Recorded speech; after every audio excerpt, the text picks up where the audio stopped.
How's it going, ladies and gentlemen? My name is Monero, and welcome back to the Stanley Parable. So, if you watched the last part, you know that we completely disobeyed the narrator, and he got angry at us. It was pretty funny. So this time what we'll do is we'll listen to the poor narrator. We'll let him tell the story he wants to tell.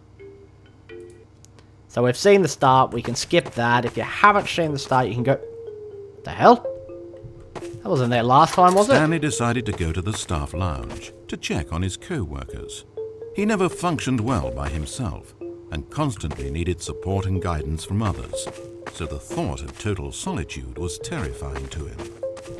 The hell? These weren't here before, were they? This is even weirder. What a bizarre game. Okay, I guess we... When Stanley came to a set of two open doors, he entered the door on his left. Alright, well, so we'll listen to him. Look, narrator, you get it your way. What the fuck is going on with these things? Narrator? Is that like a graphical glitch, or is that... I don't know. As Stanley entered the lounge, he was horrified to find not a single person here. He decided he would walk up to see his boss, hoping that he would find an answer there. Is that my boss? Boss! What are you doing on the billboard? Alright. Let's find the boss. What the hell? Coming to a staircase, Stanley walked upstairs to his boss's office. Okay. Well, like I said, we're going to listen to him. He got quite upset and was a bit pissed off that we didn't listen to him last time. Boss! Where are you, Bossado? Entering his manager's office, hello? Stanley was once again stunned to discover not an indication of any human life. It was at this point that he began to feel dizzy and a little sick, and even thought he might pass out when suddenly he noticed a keypad next to the filing cabinet in the corner of his boss's office. What you doing, keypad? Stanley had never seen this panel before and had no idea what combination of numbers would produce any result. In fact, only Stanley's boss knew this, since the panel withheld access to the boss's greatest, darkest secret. What is it? And so he had assigned the keypad a combination that only he could possibly know. The number of his freshman dorm number in college. 1957. Wait, so you tell me anyway. But of course, Stanley couldn't possibly have known this. What? Yet incredibly, by simply pushing random buttons on the keypad, Stanley happened to input the correct code by sheer luck. Amazing. I'm just genius Stanley like that. ventured forth into the newly opened passageway. Where does this go? As he drew deeper into the bowels of the building, Stanley had no idea where he was or what this place held. And just as he began to think he might not discover a thing, he emerged into a long room to find... cameras! Rows and rows of monitors. Are you watching me? Screens with a number above it. Why? Stanley noticed, however, that these were not random numbers, but the number of employees who worked in the building. Oh, shit. His co-workers.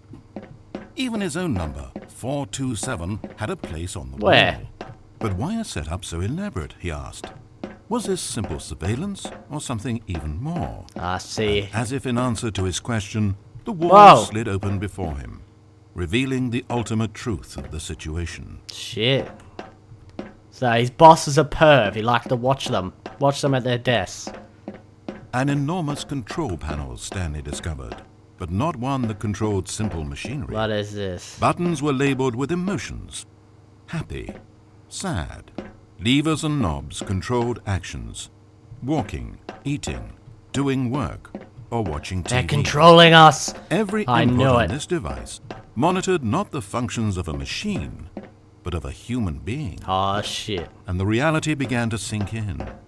Stanley, like so many other people, reduced to images on a monitor, had been under someone's control, always at the mercy of this machine. You bastards! Could this have been the only reason employee number 427 was content with his boring job? That a machine had altered his emotions to accept it blindly? He began to feel an unbridled rage. Whoa, calm down, At the peak of Stanley. his anger, something happened. What? A spark.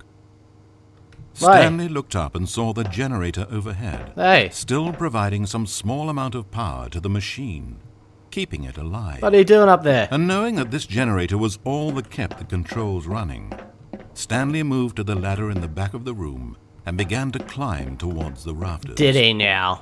You're lucky I listened to you, narrator. You have it your way this time.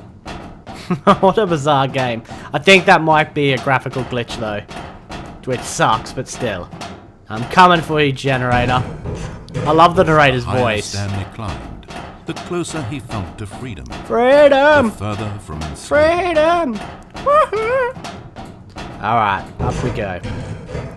I'm gonna be free. Can't enslave me. Wait, what's this?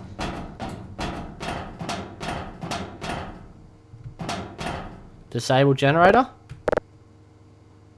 Hurry up. So slow. Done. What? What? There's a door. Blackness. Power gone. All alone.